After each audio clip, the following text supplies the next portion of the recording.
Institute Distinguished Lecture Series. Isn't this extraordinary?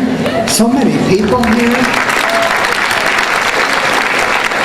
And I think we owe it to one person and owe it to, I think, an interest in the good practical way that we can learn. As you know, we have a Distinguished Lecture Series at the Mind Institute that is in Sacramento. We've never drawn this many people. To have this many people here in Davis makes us know there's a large audience here as well, and we really appreciate how many people are coming out, and we hope that you'll want to learn more about the Mind Institute.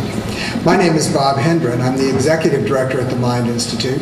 David Amaral agreed to share this with me, who is our Director of Research and the person who organizes the Distinguished Lecture Series and has done a marvelous job at that. So I know you didn't come here to hear me talk, but I'm going to introduce the next person who will introduce our speaker. Dr. Marjorie Solomon Friedman will introduce our speaker for tonight.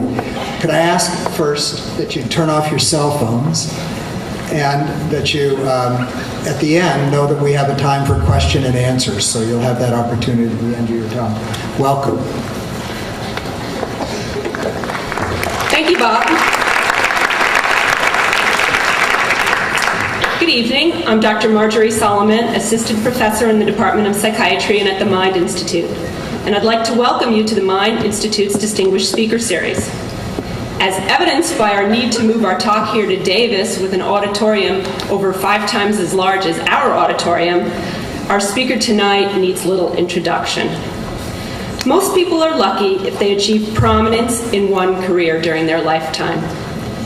Our speaker today has distinguished herself in at least 2. Dr. Grandin earned her PhD in animal science from the University of Illinois in 1989. She currently is a professor of animal science at Colorado State University. She consults extensively in the beef industry on facility design and livestock handling. Close to half of the cattle in the United States are handled in systems she has developed. She's received numerous awards for her work in the beef industry and in the humane treatment of animals. Her book, Animals in Translation, was nominated as a top science book of the year by Discover magazine in 2006. However, since this is the Mind Institute Speaker Series, you've probably come here to hear about Dr. Grandin's second distinguished career. In this second career, Dr. Grandin has truly given of herself in helping us all to better understand the experience of being a person with autism.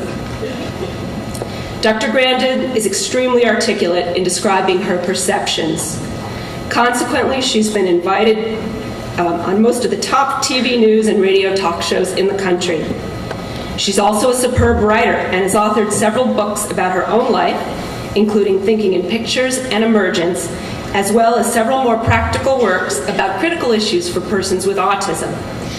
Developing Talents by Autism Asperger Press, and Understanding Unwritten Rules, which is published by Future Horizons. As both a parent of 3 sons and a professional who works with children on the autism spectrum, Dr. Grandin's life history and accomplishments serve as a clear reminder to me, and perhaps to us all, that our job as parents and teachers, both with and without autism, is to help them to discover what they love, to help them to clarify their strengths and their challenges, and to imbue them with sufficient internal strength to make their mark on the world. Please join me in extending a warm welcome to Dr. Temple Grandin, whose talk is entitled My Experiences with Autism.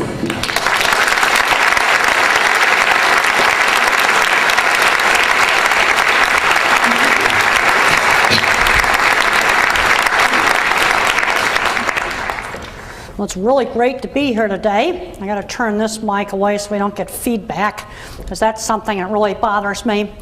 When I was a little kid, I had all of the full-blown symptoms of autism. I had no language, I had tantrums, I would just sit and rock. You might wonder, what's the difference between autism and Asperger's? The main difference is that in autism you have obvious speech delay, in Asperger's you don't. There's a continuum of traits from very severe all the way up to a scientist like Einstein. In fact, if you didn't have a little bit of the autism genes, you probably wouldn't have any musicians, artists, or scientists.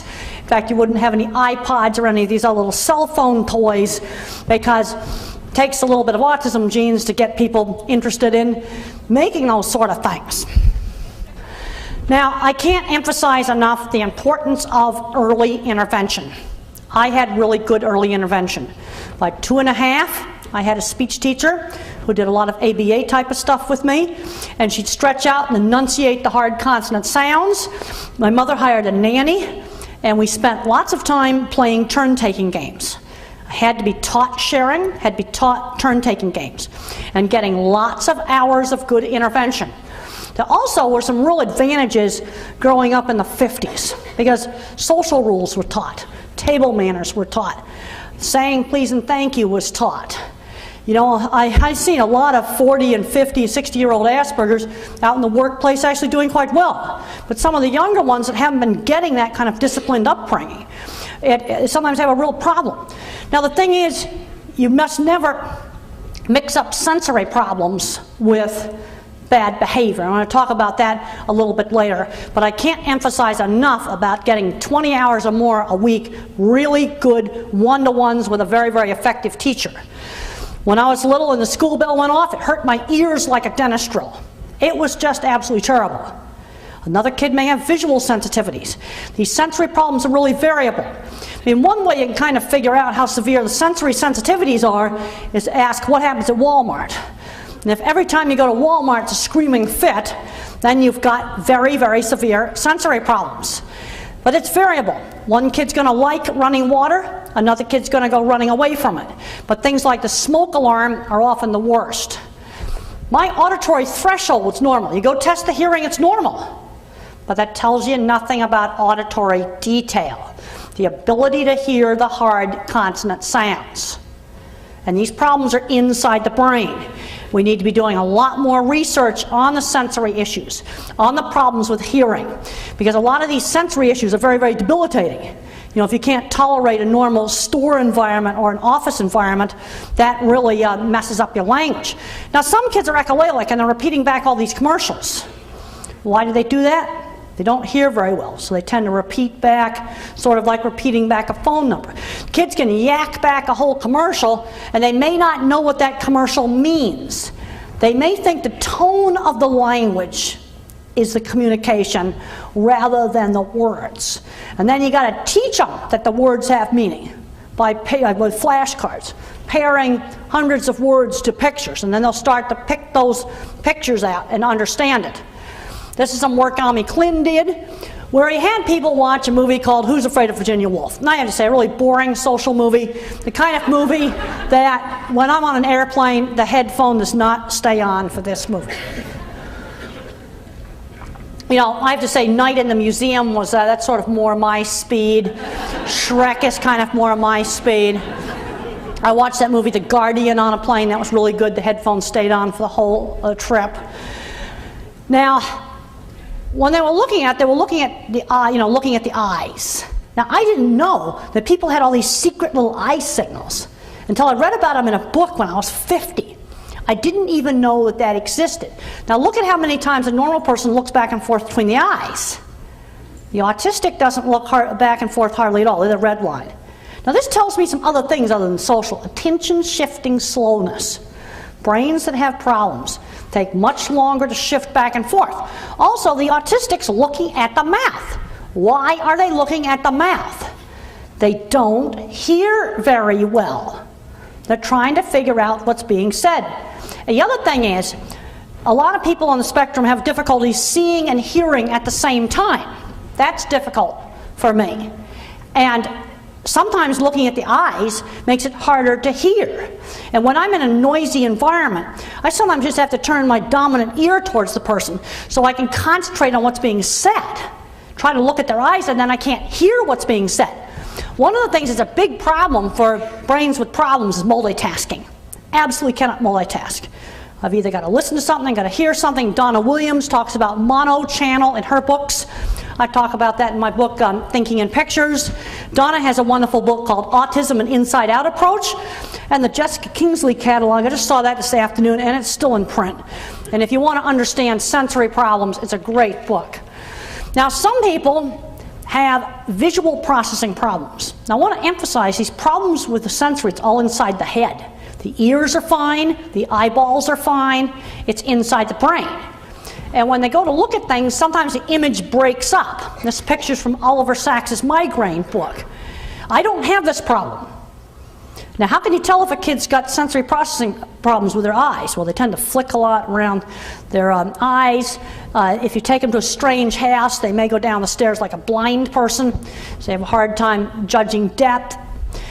And they also may have problems with reading. Okay, here are some signs of visual processing problems. A lot of finger flicking around the eyes. They tilt the head and look out the corner of their eye because they can hear better. They often hate escalators because they can't tell when to get on and off. They hate fluorescent lights. Now, I was very interested to hear today, the Mind Institute has special fluorescent lights that are on 300 cycles rather than 60 cycles. But regular 60-cycle fluorescent lights, they can see that flicking on and off like a discotheque, and it drives them crazy. They may have difficulty catching a ball, and guess what? Your eye exams are going to be normal. But you still have got a problem with the brain. Now, some of these kids, when they go to read, the print will jiggle on the page. Some dyslexics have this. When I talk about all these sensory things, some of the ADHD people have it. We've got to do more research on the sensory. Why are we doing research just on social and not doing anything on sensory? And sensory is some of the most debilitating stuff that there is for both nonverbal and for really smart people that are, like Asperger computer programmers. And they're doing their programming in a dark room because they can't stand the fluorescent lights because it's driving them crazy. But I want to emphasize the variability. One person, the sensory problems are mild. My problems are hearing sensitivity and touch sensitivity. I can't stand scratchy clothes against my skin. They just drive me crazy. I have to wear underwear inside out because I can't stand the stitching against me. A lot of the jeans now, they've made, I don't know, they get this yucky, cheap cotton that is itchy, and that really bothers me. Here are some simple interventions for the visual processing problems. Try putting just an incandescent lamp, an old-fashioned, energy-wasteful, hot light bulb next to the desk. You might try, if you're lucky, you can get these 300 hertz fluorescent lights. You can wear a hat to block the fluorescent lights. Try a laptop computer. A laptop computer is the only screen that doesn't flicker. I worked with a student that had dyslexia, and I tried to figure out why she wouldn't use the big computers. And she said they flickered and they drove her crazy. And there's been students where a laptop saved their careers, so they wouldn't be flunking out of school, because the other kinds of screens were going on and off like a discotheque. And even some of the desktop flat panels, they've got a fluorescent light inside, so they're no good either. Let's just stick with a laptop. We know that's good. Try printing the homework on gray, tan, or pastel paper to reduce the contrast. Some people are really helped by the colored lenses. Okay, let's try a really simple thing. Go down to Walmart, and if you have a lot of very severe sensory problems, you tend to really hate Walmart. And try on all the pale sunglasses. I talked to one mom whose kid could only do 5 minutes of Walmart. And after the kid tried some pink sunglasses on, she could do an hour of Walmart. But again, these glasses are not going to help everybody. This is a problem with the spectrum. It is so variable. Maybe they only help 1 out of 10, but they really help those 1 out of 10.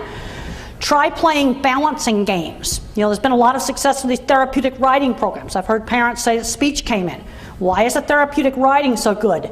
It's a combination of a rhythmic activity and a balancing activity. The two things together. Somehow that tends to stabilize the brain. Work on some of the swinging activities and balancing activities, like sitting on a ball while you're doing your ABA and while you're doing your speech therapy. And then there's some people where prism glasses work. That has to be done by a professional, by a developmental optometrist. And there's a book by Kaplan about it. Now, what are some simple things we can do for noise sensitivity? You can do the auditory training, various auditory training programs where you listen to electronically distorted music, and it helps you to, sometimes helps reduce the sound sensitivity, help the hearing consonants. Another simple thing you might try is take the dreaded fire alarm or smoke alarm and record it on a recording device, and then you play it very softly. You let the child or the adult control the volume. They must control it. They must initiate it. And then you gradually increase it. And sometimes you can desensitize that way. Now, if you want to wear earplugs, they must be off for half the day. If you leave them on all the time, you're going to make the hearing more sensitive. I know you all have had wax in your ears, the doctor cleans it out, and everything sounds loud. That's because the brain compensated for the earwax. Make sure that you can wear the ear plugs for the horrible gymnasium or for the cafeteria, but other times of day they got to be off. You got to have half the day where they are off of you.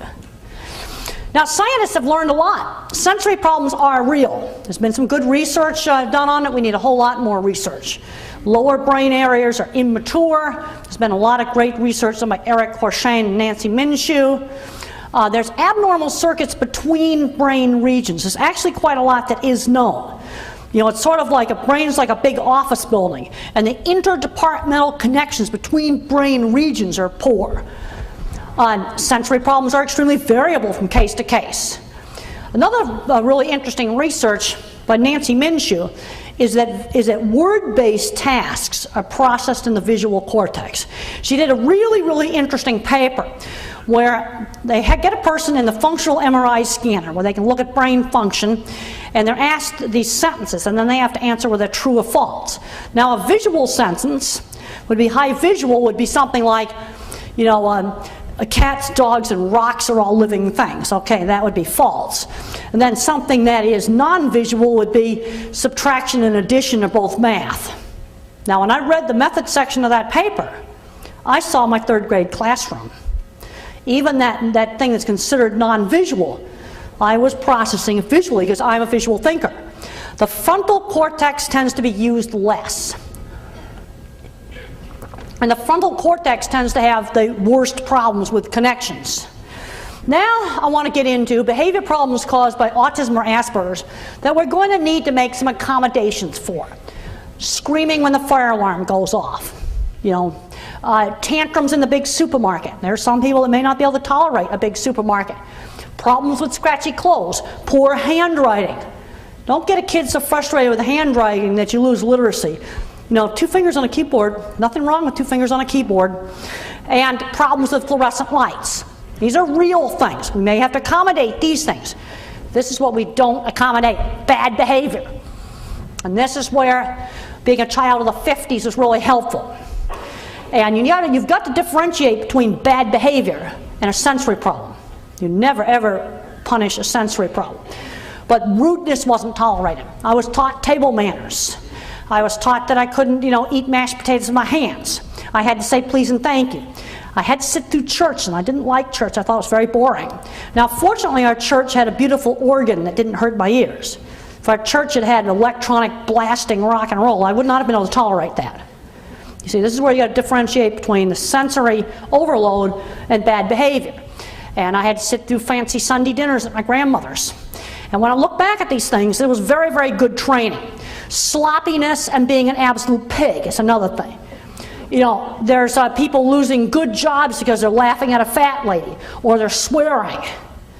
Well, there were some consequences for some of these things. TV would be taken away for one night. But you never, ever, ever take away something that could be the kid's career, like musical instruments or art or computer programming. Yeah, we take the video game away for a day. But the programming of the video game, again, we don't take that away because we've got to nurture the things that could turn into careers. It's really, really, really important. Because talents are kind of like fragile flowers. They can be stomped on and they've got to be nurtured. Now, how do you know if a kid's a visual thinker or what kind of thinker? By 3rd or 4th grade, they'll spontaneously be drawing things.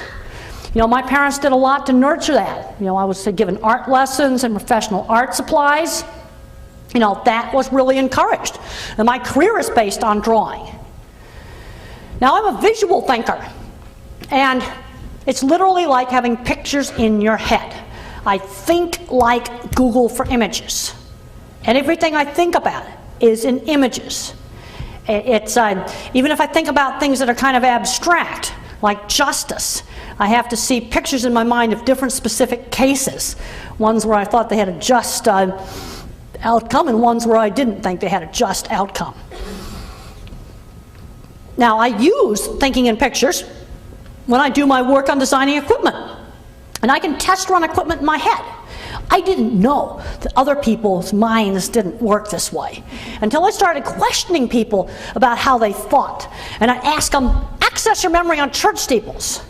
Now, I just see specific ones.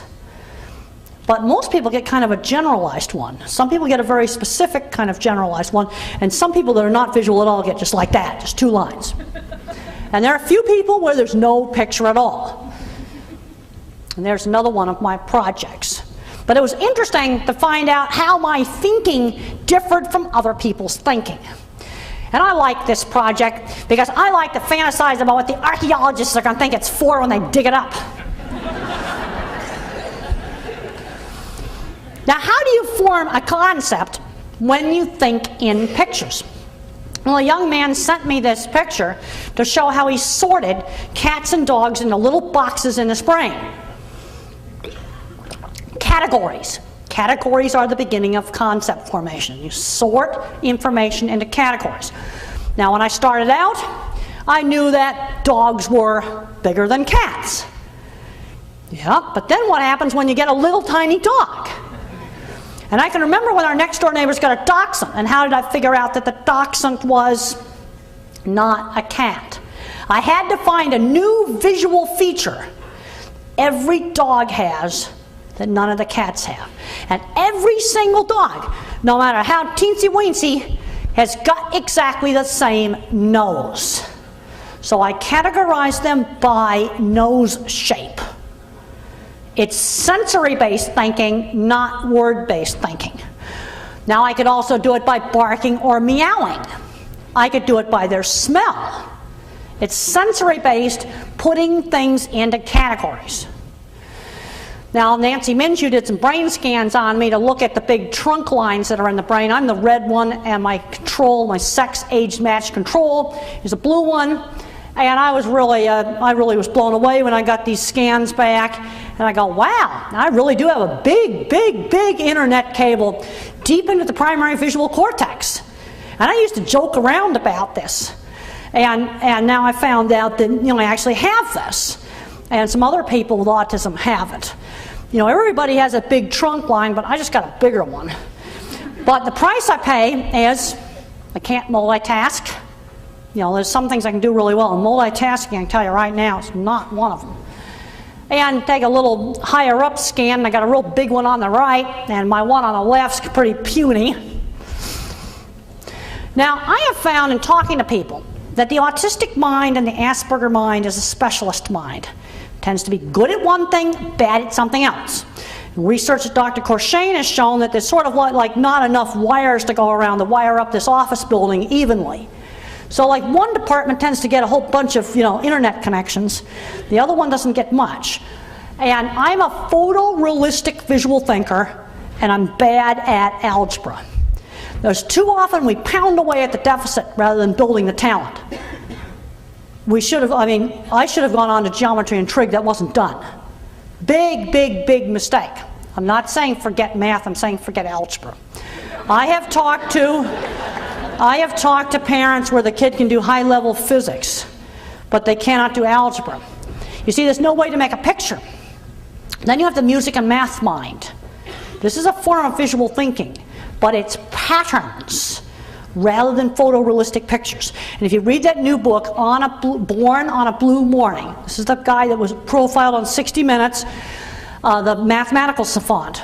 It's thinking in patterns rather than in pictures. Now the thing is, developability in music, there's got to be some access to musical instruments. Don't get access to musical instruments, then how can it develop? They got to get access to math. Let's say you have a situation where the kid's good at math. Well, maybe a kid needs to be doing 8th grade math, but he may need to do 2nd grade reading. But don't make the kid do baby 2nd grade math where he's just bored. You might have a kid in high school that needs to do college math. then let them do it. And then you have the verbal guy, non-visual thinker, loves history, terrible at drawing, but they'll know every statistic. They'll know like the name of every band, they'll know all the sports statistics. Very good with those sorts of things. Some of these guys make really good journalists. Now, this praying mantis, I want to give you a glimpse into what the pattern thinker is all about. That praying mantis is made out of origami, folded paper. What you see in the background is the folding pattern for the praying mantis. Now, I just can't, do this at all. But I'm trying to like figure out myself looking into these, different kinds of minds. Now, you want to teach a concept to a guide dog, like what an intersection is. I got to show him many, many different intersections. Too often parents say to me, oh, my kid knows the rules when he's at home about not running across the street, but at Granny's he runs across the street. At the library he runs across the street. You got to teach him in maybe 15 different places that you don't run across the street. Then he'll get the concept. You got to train this guide dog on 10 or 15 different types of intersections. So he gets the concept. If you only train him on intersections with painted white line crosswalks, he won't know what to do on ones that have no crosswalks. So you've got to teach him on ones with stop signs, ones with no stop signs. Then he's going to get it, many, many different kinds, to form an intersection concept made up of many specific examples. See, the thing is, it's specific to general. The normal brain goes the other way, general to specific. I take the details and piece the details together into a general principle. Let's do some games with playing with categories. Now, if you say to an autistic kid, pick out the red things, they may do that. But they might not pick out any of them because there's some white on some of these objects. But where the autistic really has problems is making up new categories. There's some other work that Dr. Minshew did.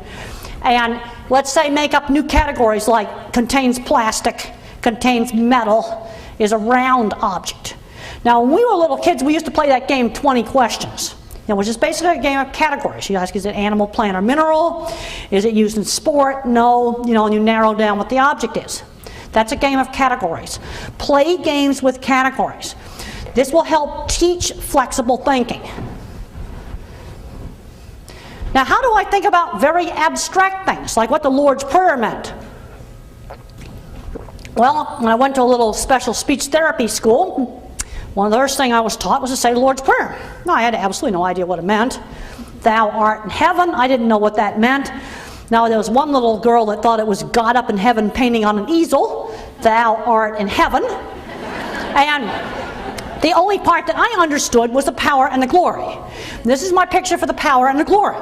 We've got a rainbow here with an electrical tower at the base of the rainbow. That is the power and the glory.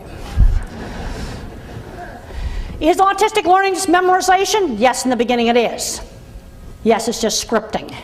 But as I learn more and more scripts, and I load more and more information into my head, I now have more web pages inside my head that I can search with my own internal Google. So it's really, really important to expose the kid to lots and lots of different experiences. So I know, I told this guy off, I got fired from my job, that was really, bad thing.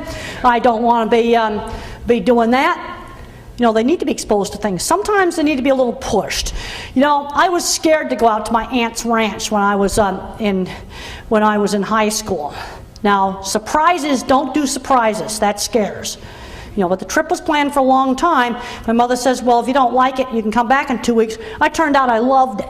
Sometimes they need to be pushed a bit to try new things. Like I was scared to go to the lumber yard and buy lumber myself, even though I was remodeling the kitchen. Well, Mother made me go to the lumberyard by myself. Yep, I came back crying, but I came back with the stuff. And then the next trip to the lumberyard was fine. I can remember the first time I bought gas.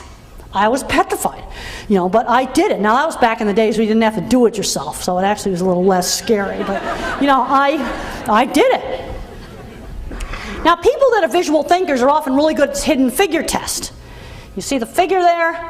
How can you see it? And you get, people that are on the spectrum are often real good at this. And what happens when you put them in the brain scanner is like getting a direct line right into the visual part of the brain.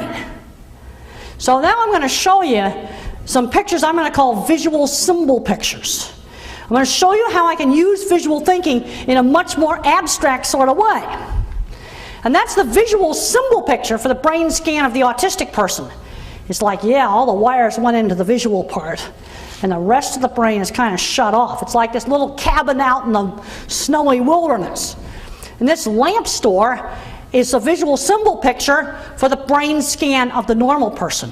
You got so much other stuff turned on here, kind of interferes. The language covers up the sensory-based kinds of thinking. What's that all about? That reminds me to talk about interconnectedness of the brain. That the brain is sort of like a big office building. The skeletal building reminds me of interconnectedness. You see, if I don't have a visual image, I can't think. Have to bring a visual image up, or there just isn't thinking. And you might look at this and go, well, what does that have to do with the brain? Well, it's sort of like a scaffolding for thinking. The thing is, when you hear a word, you see a word, you speak a word, or you think about a word, see different parts turned on. And in the normal part of the brain, there's all kinds of circuits that connect up everything together. And in the autistic brain, there's less of these interconnections. Now, this beautiful picture was published in the journal Neurology by Dr. Bruce Miller, and it looks like autistic savant art, but it's not. But it gives us great insight into how language covers up the visual thinking and the musical thinking. This actually came from an Alzheimer's patient that had a type of Alzheimer's called frontotemporal lobe dementia. And as the language got wrecked, art talent came out of like a stockbroker, a tape deck installer, people with no previous interest in art. Show you another one of these pictures. This might happen for 4 or 5 years, and then the Alzheimer's wrecks everything. But there's a 4 or 5 year window when this art talent comes out and they get real autistic-y acting too, during this time. Make teaching math concrete. I had a set of these blocks with different lengths of blocks for different numbers. This made it much easier. Teach fractions by cutting up fruit, so you really understand half. Teach sharing by dividing the juice up evenly between 4 different kids.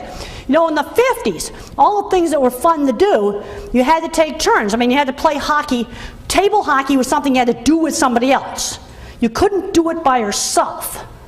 And I think this was really good.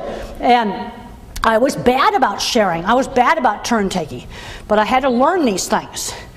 Here's teaching math with just little pieces that you can touch.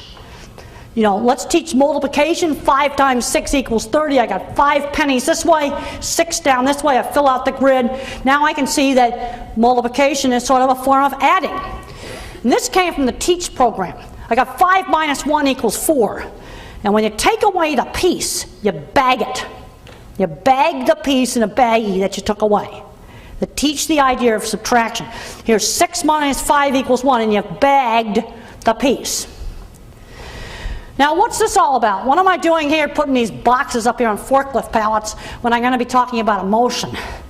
Well, the mind research has been doing some really interesting research and finding the amygdala, the emotion center, is abnormal. And about 8 years ago, our library at Colorado State University got flooded. And what they're doing is rescuing wet books. And I was very, very upset about books being wrecked because it was knowledge being destroyed. See, the thing is, I am what I do. And yes, I had emotions. When kids teased me in high school, it was absolutely awful. Getting teased in high school was absolutely the worst part of my life. It was completely, totally dreadful. But where I had fun was with shared interests. Riding horses, the students that rode horses did not do teasing. And then while we're talking about animals, I just want to add that the book table out there does have about 30 copies or 20 copies of Animals in Translation left, a few copies of Emergence left. They're right out there in the lobby. We want to make sure we get those books sold out tonight. They don't want to take them back to the bookstore. Just want to make sure you know that they're back there. And one of the things I talk about in Animals in Translation is that horses were just sort of my salvation, because the kids that liked horses were not the kids that did the teasing. The kids that liked electronics were not the kids that did the teasing. These specialized activities, they were refuges away from horrible teasing. Now, I was mainstreamed into a normal elementary school, but there's some kids that need to be taken out of this awful high school pressure social cooker. You know, you can teach a kid all kinds of social skills, and it's very important. But for some of the people on the spectrum, it's kind of a social, emotional relatedness that may not be there. Now, in my book, The Unwritten Social Rules, that I did with Sean Barron, what's interesting in that book is how Sean has a few more social circuits hooked up. And he's different, and there's some things that are the same. The sensory things are the same. Obsession with stuff. His was school buses. That was similar to some of my obsessions. That kind of stuff was the same. But he was more emotionally related than I was, and he got frustrated by that. Where I was sort of like the pure techie mind. As long as I was out there with the other techie people, you know, I was really happy. And one of the reasons why I put so much emphasis on career is, you know, the happy techie is a techie that gets to do cool stuff. And you get magazines like Business Week magazine. I've read a lot of profiles in there of people who invented all kinds of electronic things. And boy, it's Asperger land. I think a subscription to Business Week belongs in every school guidance office. I think Business Week's a lovely magazine. I just love it.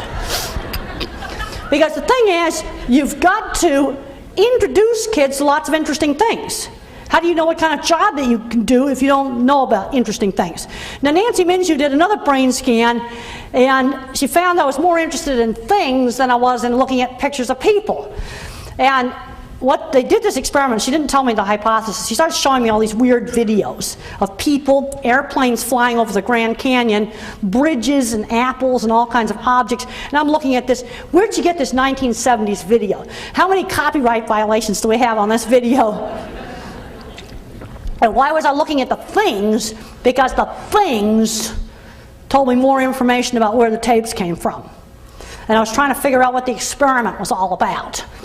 Well, the normal person wants to look at the people. But the thing is, we need to have people in this world that are interested in things.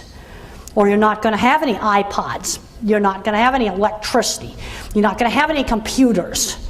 So a lot of things. You're not going to have any music or any art. I mean, or all we would have is just the social yakety yaks.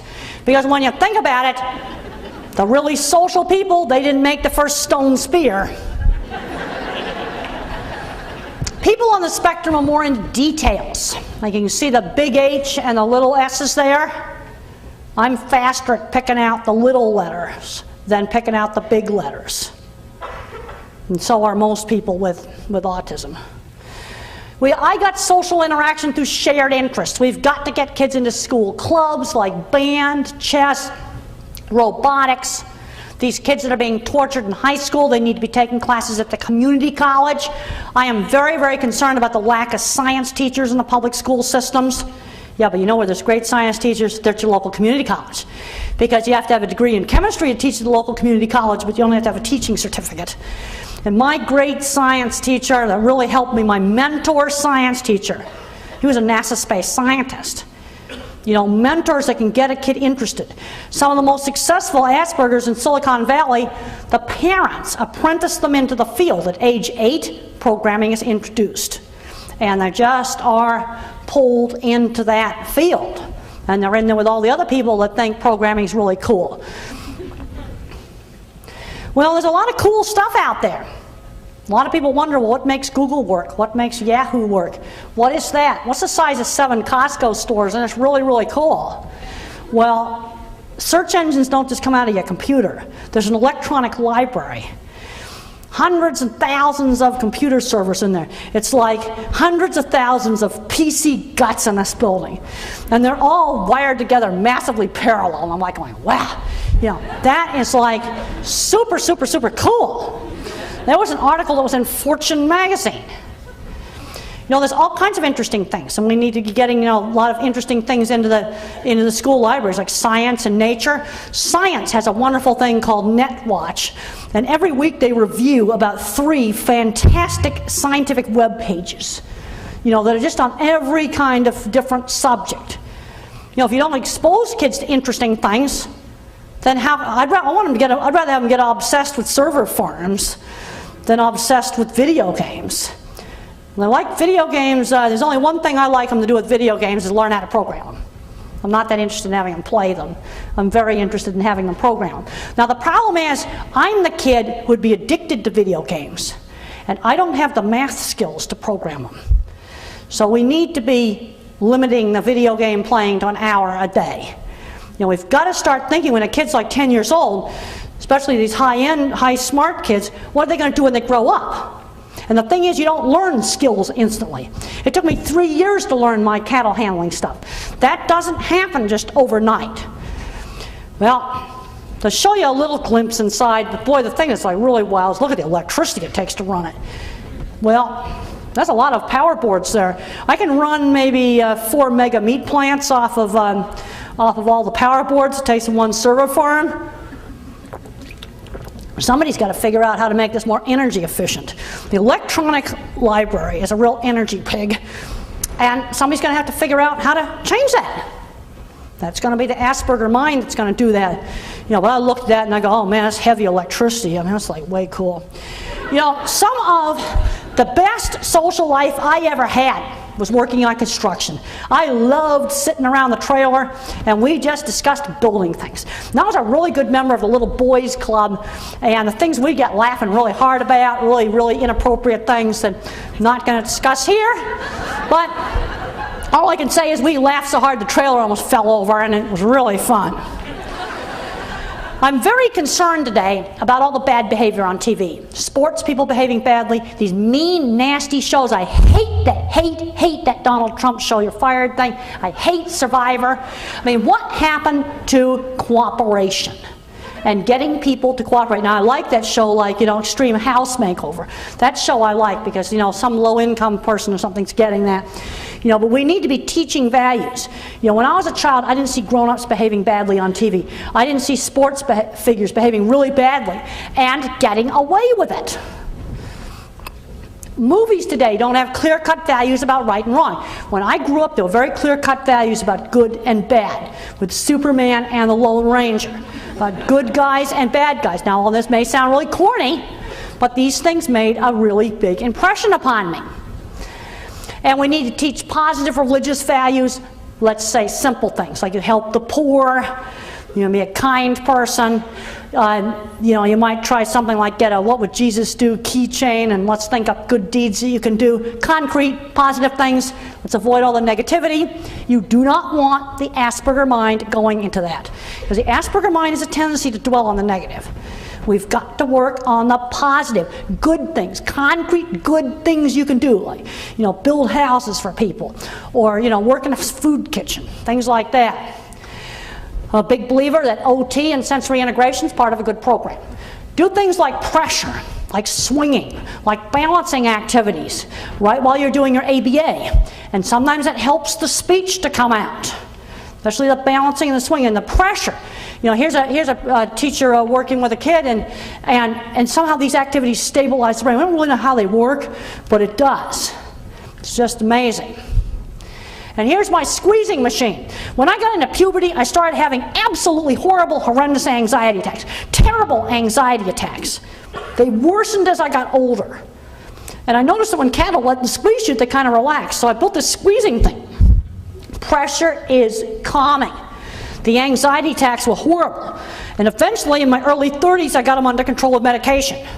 I was one of the people that had to take medication. I just wouldn't have functioned without it. There's other people that don't need the medication. It's very, very variable. I cannot emphasize that enough. There's the front view of the machine. I think it's very important to touch desensitized little autistic kids, because feeling that nice feeling of being held helps you to have positive, nice feelings. And when I was a little kid, I didn't like being held. But gradually you can just work on desensitizing. Remember, firm pressure is calming, light tickle touch is alert. You don't want to use firm pressure. Now this is a rule system I still live with today. I've taken all the world's rules and I've made them into 4 categories. You've got really bad things. If you want to have a civilized society, you got to control things like killing people, burning down buildings, wrecking stuff, and stealing. Then you have your courtesy rules. Those help people to get along. All societies have those, like manners and that kind of stuff. Then you have illegal but not bad. This is where you can break some rules. Especially stupid bureaucratic school rules. But then there's some other rules that are very, very specific to the society. I call them sins of the system. Well, like drug offenses. Well, some states it's 10 years in the slammer for some drug offense, where you go out and shoot somebody and you might have less years in the slammer. That doesn't make any sense. They're rules with draconian penalties, with no logic. Boy, you don't touch the sins of the system. It's just that simple. You're going to be in tons of trouble. And something that's a sin of the system here is nothing, maybe over in some other country. They're very, very society specific. Einstein had many autistic traits. Einstein to be diagnosed autistic day. No language until age 3. Well, what happened to Einstein today? This is a nice book. It's a Future Horizons book, Asperger's and Self-Esteem. It's about famous scientists and musicians that probably had Asperger's. And it's available on Amazon.com. And I think it's a great book for teenagers that's being teased and tortured. To see that, a lot of these other famous people. There's also a book called I, Woz. It's about Steve Wozniak, the inventor of the Apple computer, the first personal computer. Let me tell you, he said his relationship with his dad was engineering, and more engineering. He really emphasizes the mentor teachers. This is not a social book. People that want to be social are going to hate this book. But if you want to understand at least the mindset of, my kind of, autistic, aspy kind of mind, I thought it was a lovely book. And I'd especially recommend reading the first half. The childhood years, lots of tricks, lots of pranks and things. It's a kid who would have gotten in tons of trouble today, if he hadn't been mentored. Now there's the NASA Satellite Assembly Building. I like to call it the world's biggest shouldered workshop that's socially challenged. How do we prepare people for employment? We've got to start teaching work skills early.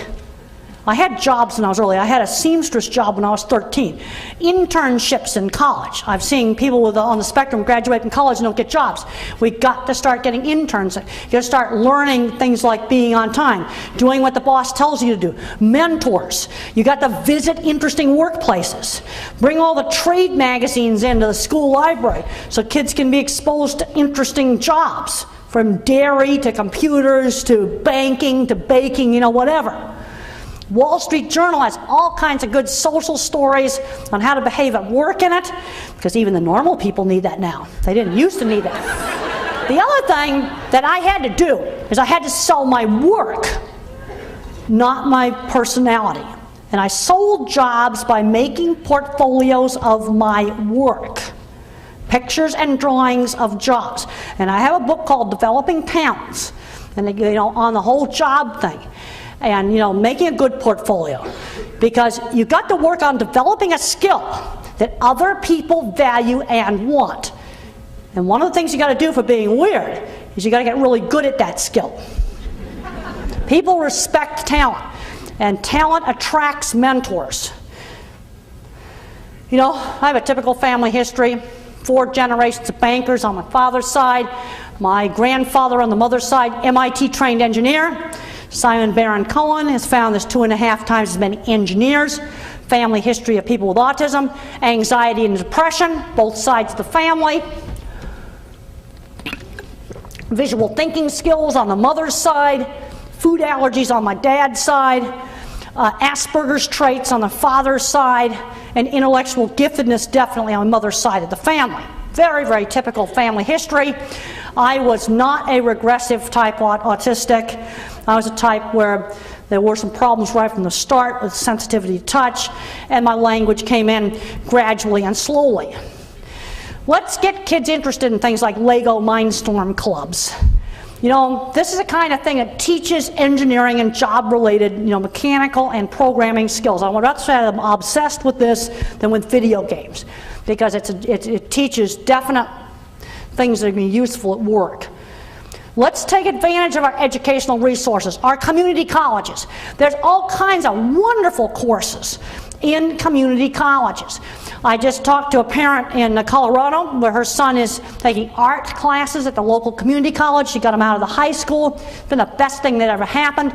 Technical schools, you know, electricians and plumbers, we have a shortage of them. That's a good jobs. You know, there's some visual thinkers that are really good at that. Online classes, university classes. Let's take advantage of these things.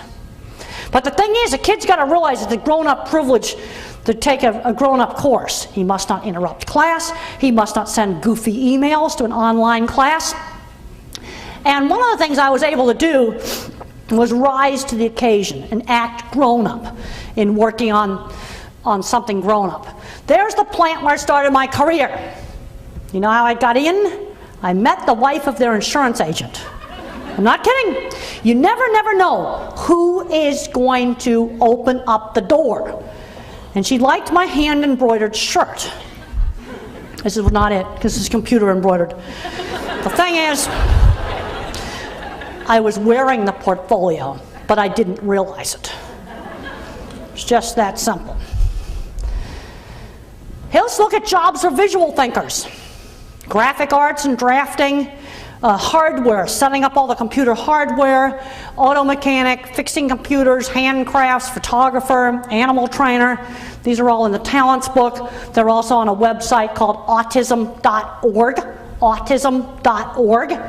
It's got these jobs on it. How about the music and math minds? Math teacher, scientist, chemist, statistician, physicist, engineer. These are the things that work, you know, the music and math minds can excel at. Now how about our verbal guys? Journalist, librarian, anything with record keeping, analyzing stocks and bonds, bookkeeping jobs, special ed jobs.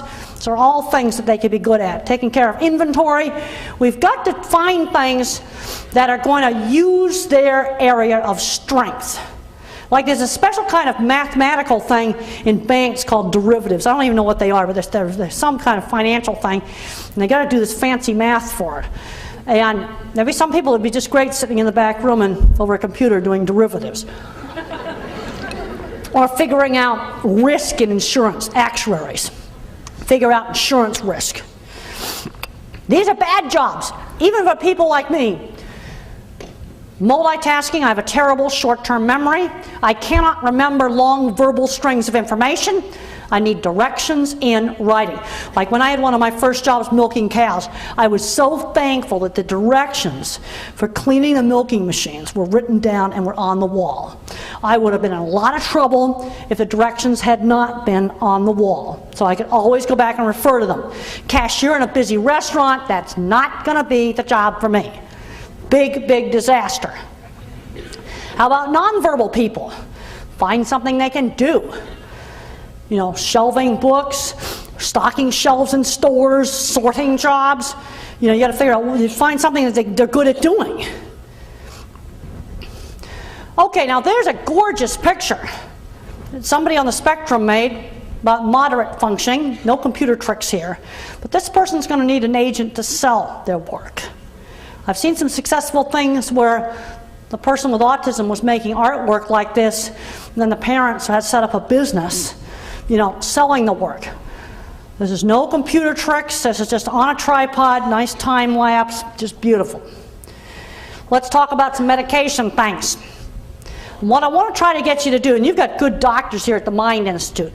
One thing lucky you've got here is you've got fantastic doctors. But boy, I get out into the hinterlands, and oh man, the pharmacology disasters. You know, somebody's taking 10 different things. There was no thought put into anything.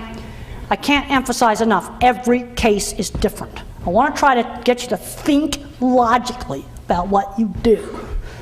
You know, one really important thing is try one thing at a time. If you start a diet and ABA at the same time, you don't know what worked. You start a drug at the same time you start a diet, you don't know what worked. Then there's a big fight between conventional and alternative medicine. I'm sick of it. You know, sometimes the most sensible thing to do is some sensible combining of the two. And I kind of, you know, obviously, a refereed scientific study is the best way to evaluate things. But with autism being so variable, you know, you might only have 1 in 5 where the diet works. So I have another criteria for evaluating. Something where I don't have nice scientific papers, is I got to have 3 families where they've not communicated, that I can talk to, and they can convince me that the thing worked. And I question them in a lot of detail about other things that were started at the same time. And I got that for diets. I got way, way more than 3. I mean, I had a student that would have flunked out of school if she hadn't done wheat-free and casein-free diet. And take out the soy and all the sugar, a bunch of the sugar out of it. There's some people where that really works. It's worth a try. You got a 1 in 5 chance that it's going to be worth the hassle to do it. And it's not dangerous. You've got to look at risk versus benefit. There's some stuff out there that people are doing that's kind of dangerous. Cost versus benefit. Oh, there's stuff out there that's just a rip-off. It's just unbelievable. Evidence of effectiveness. We already talked about that. Scientific paper preferred, but there is such a thing as good anecdotal. I just have, especially on some of the diet stuff, I've got that. Okay, let's say you have a nonverbal, and you've got some bad behavior, like they're biting themselves, they're having constant tantrums. The first thing you've got to do is rule out a hidden painful medical problem. That has to be ruled out. A toothache, an earache, acid reflux, constipation, a root canal that's gone bad. Those things have to be ruled out. Then it may be sensory, or maybe a new cell phone got brought to the office, and that new cell phone hurts their ears. And all they got to do is see that phone and start screaming because you never know when it's going to go off. Well, then change the ringtone on it. There's no excuse for having a phone that bothers them. Then it may be behavioral. You've got to figure it out. Then you might want to do some sensory things. They may need some medication. But, people get way too one-minded. Well, we just do ABA or we just do drugs. Well, that's just stupid. I take a much more eclectic approach to things. You've got to figure out what works. Okay, here are some behavior causes of severe behavior problems. They're frustrated because they can't communicate. They want to get attention or they want to get out of doing something. And the behavior specialists are really good at keeping a diary to figure these things out. Okay, now I like to use a military analogy when we're going to talk about drugs. You got different weapons here. And SSRIs, they're your pistols and rifles. They're the light weapons. Usually it's a good idea to start with the light weapons first because they got less side effects. These are the drugs, serotonin reuptake inhibitors. And I'm the kind of person where antidepressants saved me. In my early 30s, I went on a small dose of an old-fashioned drug, norepinephrine. Not your first choice now. It's got some cardiac hazards. Not your first choice. But the thing is, I've been on it forever, so I don't dare change it. Let's say you've got an older adult. They're maybe taking 2 things, a moderate dose, and they're lovely and stable. Don't mess with it. The old engineering thing, if it ain't broke, you don't fix it. But one of the things where these drugs really work is for the anxiety, panic attacks and anxiety. Another thing that people need to do is plenty of exercise. I do 100 sit-ups every night. I hate every single one of them, but I'm sleeping better than when I'm doing it. I want to tell you another little thing about drugs. Drug companies sell drugs that are on patent and make them lots of money.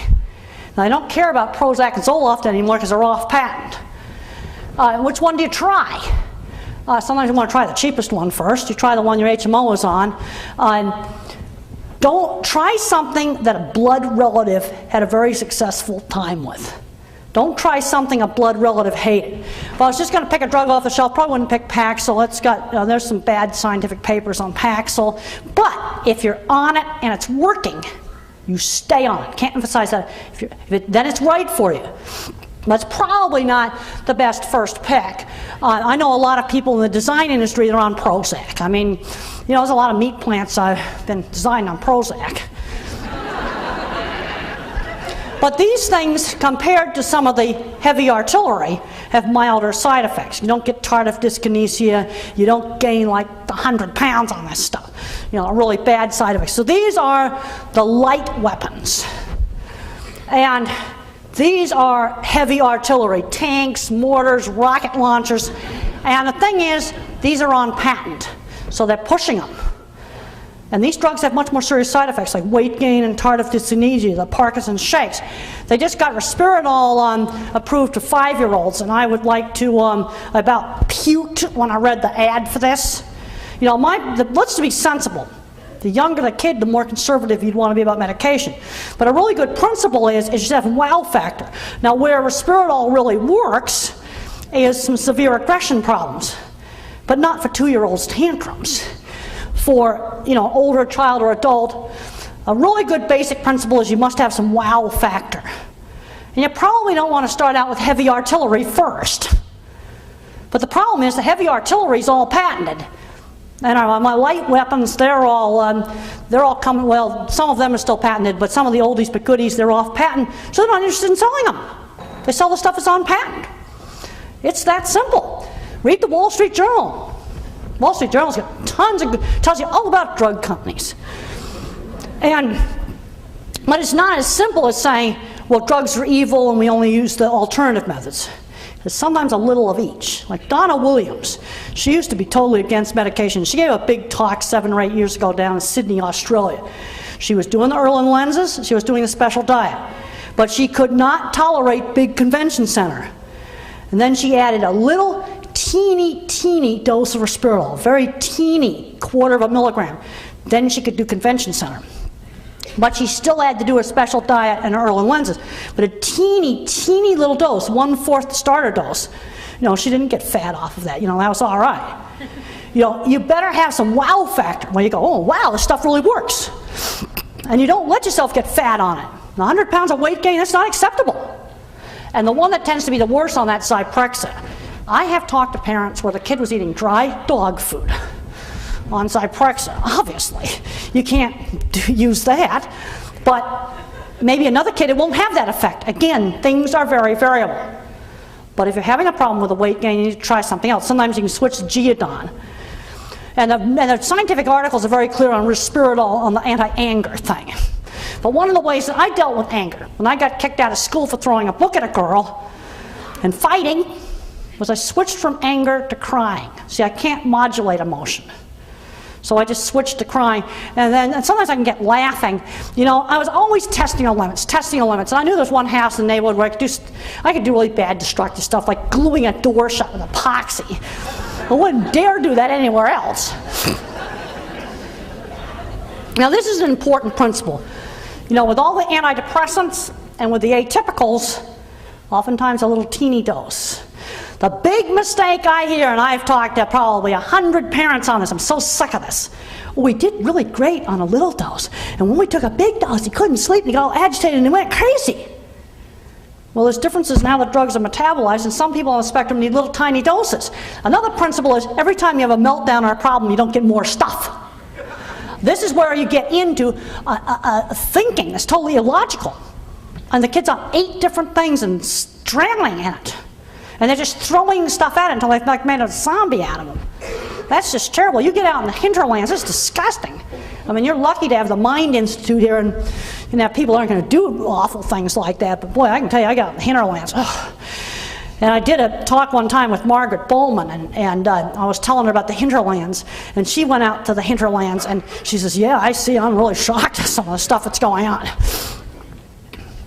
Here are some principles. Try one thing at a time. That applies to both alternative things and to medication. So you know what works.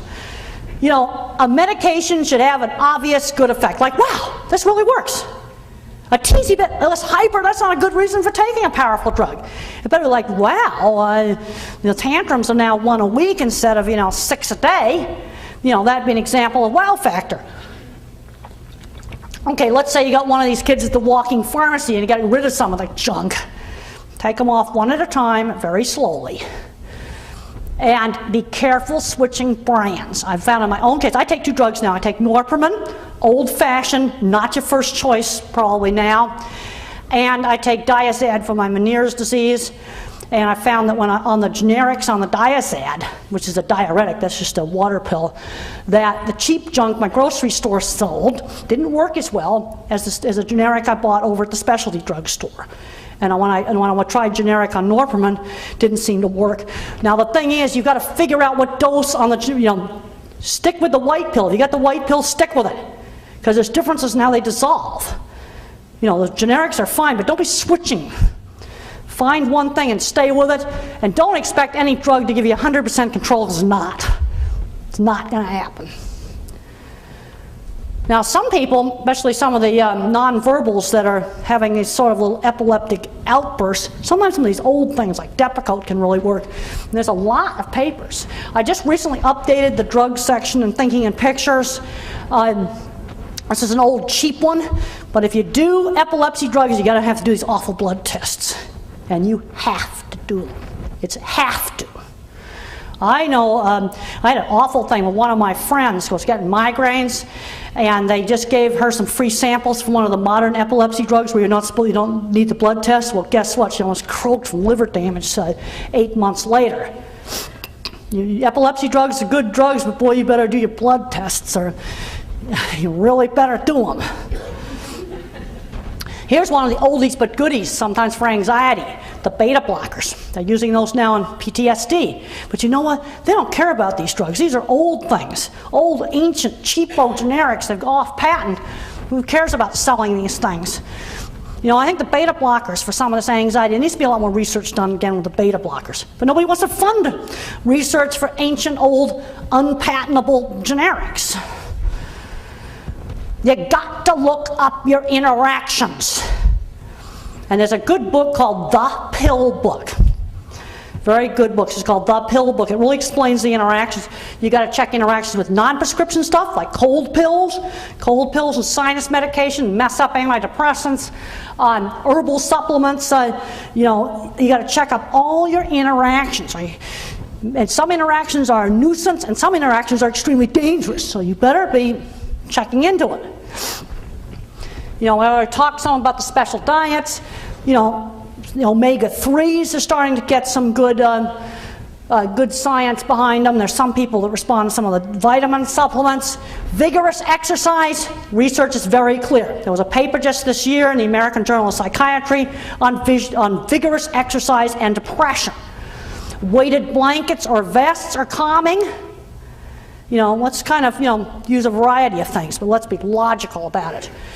So just some places where get some other information, autism.org, and then of course got to show books there, and they still got a few left out there.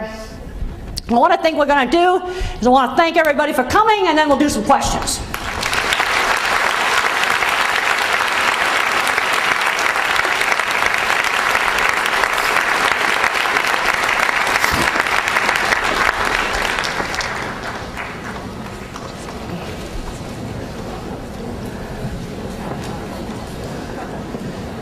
Of course, a few people need to leave because the parking is probably a nightmare out there.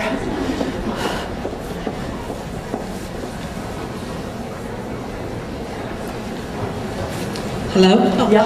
I have a question about you talking about the drugs and interaction, and I wanted to know, in the hinterland, as you said, a lot of people have been doing chelation.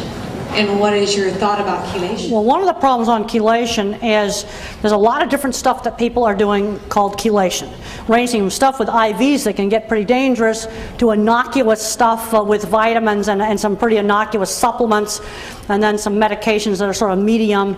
That's one of the problems on the more safe types of chelation, not the dangerous stuff with IVs. I got one family with a very medically involved kid with a lot of gastrointestinal problems where it may have had some mild benefit. I don't have the other two families. I'm not hearing the kind of reports on that I'm hearing with something like diets. Almost every family I talk to, it's confounded by ABA and the diet, which are two things that I know often work. And maybe there's a narrow subgroup in there where it works, but the problem is you got like 10 different things they're calling chelation too. Where at least something like the special casein and gluten-free diet, that's more uniform as to what that is. It's more uniform as to what ABA is. Hi, I have the question about the kids in a general ed setting who tend to pick up the academics and do pretty well, but the main problem is just the spacing out. in the middle of instruction, they just kind of space out, and you have to really try to gather them back in to get their attention? Well, some of the times they'll space out when they get sensory overload. Right. Other times they'll space out when they just get bored. And one of the things on a lot of these problems with the sensory overload, these problems get worse when they get tired. So I'd recommend doing the really hard work first thing in the morning when the kid's fresh, and do the more fun, easier things in the afternoon. But the things that require a lot of sustained attention, so you got to remember these interconnecting circuits aren't as good, so it's harder for them to maintain attention.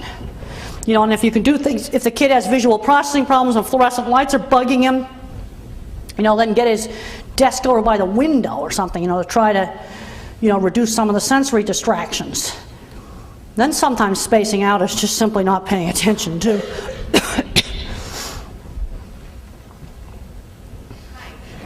You said that you had problems with hair washing. How did you finally desensitize yourself? Well, I couldn't stand water in my eyes, and unfortunately when I was a little kid we were doing all the hair washing in the sink, which I hated. I found it was a lot easier doing it in the shower, because I could put my head back and wash my hair without getting water in my eyes so much.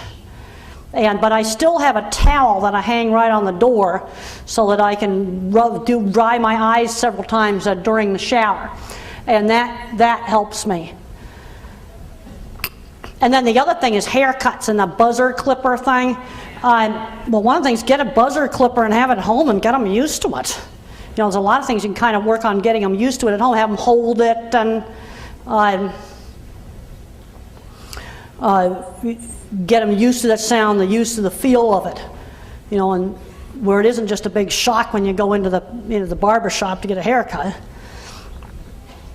When you talked about verbal people and how good careers for verbal people, were you meaning autistic people that tend to be more verbal? Because I thought No, what I'm talking about verbal, I'm talking about verbal thinking, where they're not a visual thinker, they're not a music and math mind. But they are autistic. They're autistic or they're Asperger. They're the ones that tend to not have obvious speech delay, but they're the kind of kid that loves history. They're not good at drawing, and they know all the facts and figures about their favorite movie star or baseball player or weather reports or whatever the thing is that they're interested in. What percentage of autistic kids are with the verbal, like you were saying? Well, the ones that tend to be the verbal thinker tend to not be the ones that have, that lack speech or have had delayed speech. Now, whether you're going to be a pattern thinker or a visual thinker, you got to look at if the guy's got visual processing problems, he isn't going to be a photorealistic visual thinker because he can't get the pictures onto the hard drive. You got to get pictures onto the hard drive to be a photorealistic visual thinker. But there's a tendency sometimes for a person to be more auditory attuned or more visually attuned, and one thing that's going to affect that is how well their hearing's working or how well their vision is working.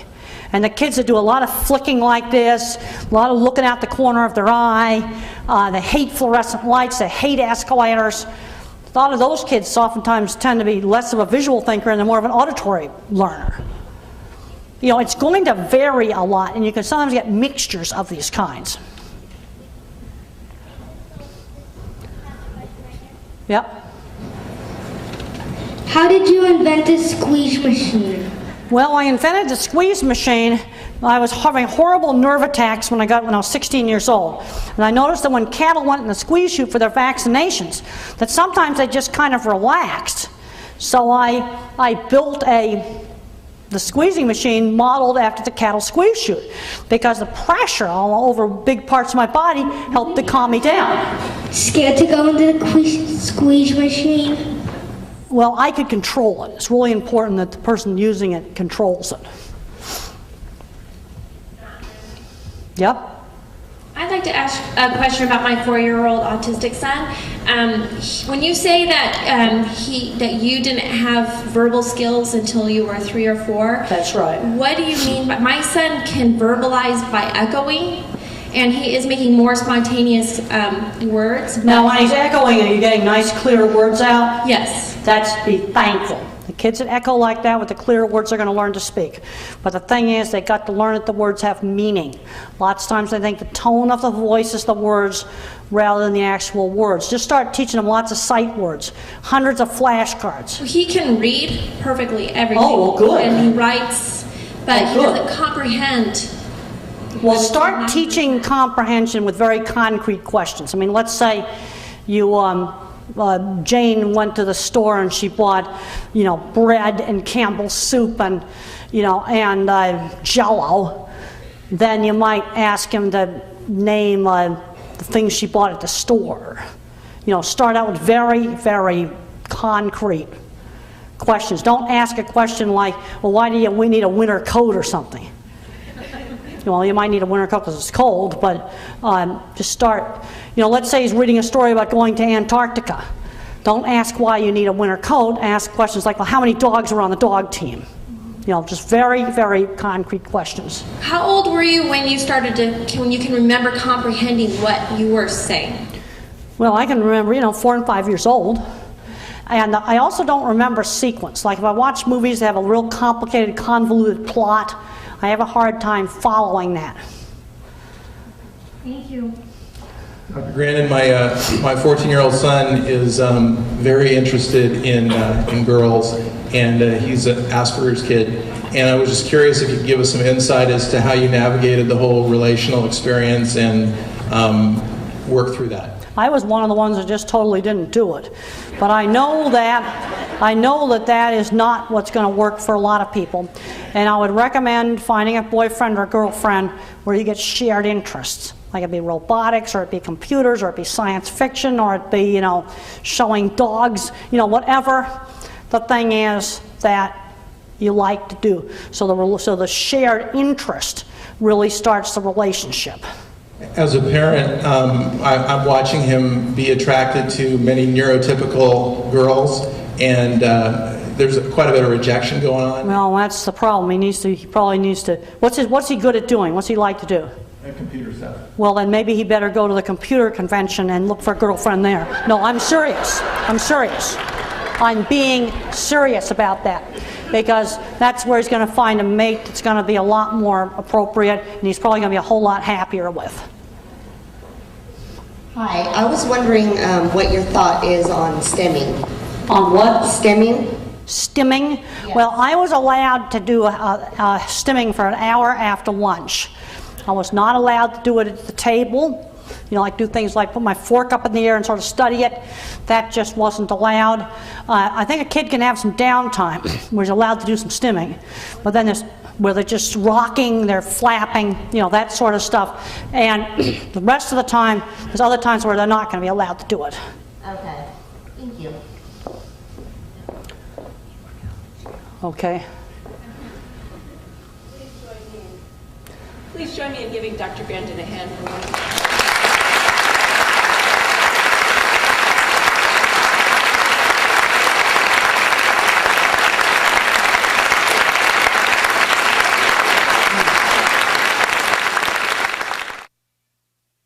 The UC Davis Mind Institute began in 1998 with a promise to find cures for neurodevelopmental disorders. Every day, our physicians and researchers come closer to fulfilling that promise. Their groundbreaking research on autism, Fragile X syndrome, learning disabilities, and other brain disorders is helping children achieve their fullest potential.